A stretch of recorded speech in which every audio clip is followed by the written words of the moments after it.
je débuterai en vous disant bienvenue chez vous. On inaugure aujourd'hui un nouveau pavillon faisant parfaitement le lien entre les origines et l'avenir du Québec et des Québécois. Aujourd'hui, ce pavillon raconte l'histoire d'un siècle de progrès, les deux pieds bien plantés dans le Québec d'aujourd'hui.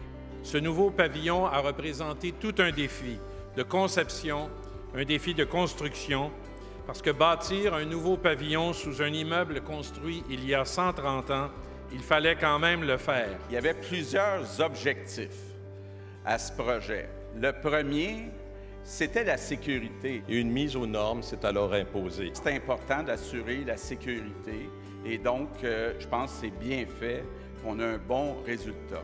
Que dire maintenant de la fierté d'avoir réalisé ce projet dans les délais et les coûts prévus? Accueillir le peuple du Québec dans un Parlement moderne qui évolue au diapason de la société québécoise.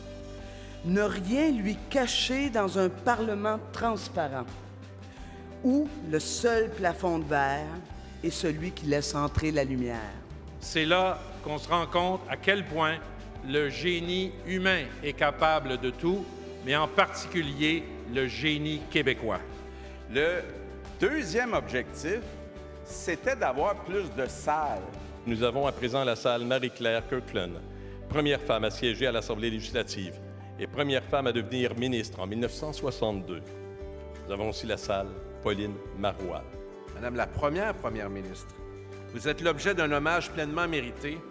Nous devons absolument souligner votre parcours de pionnière. Et c'est fait, j'en remercie les initiateurs.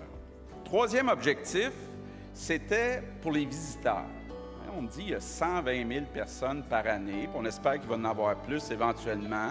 Je souhaite que l'inauguration de ce pavillon permette de susciter un intérêt grandissant des citoyens à l'égard de cette institution démocratique qu'est le Parlement. La plus grande réussite de notre nouveau vestibule, c'est de nous rappeler, à nous, élus, que nous partageons la maison du peuple avec les 8 millions de Québécois et Québécoises. Nous avons désormais un Parlement résolument digne de son époque, tout en demeurant respectueux des précédentes.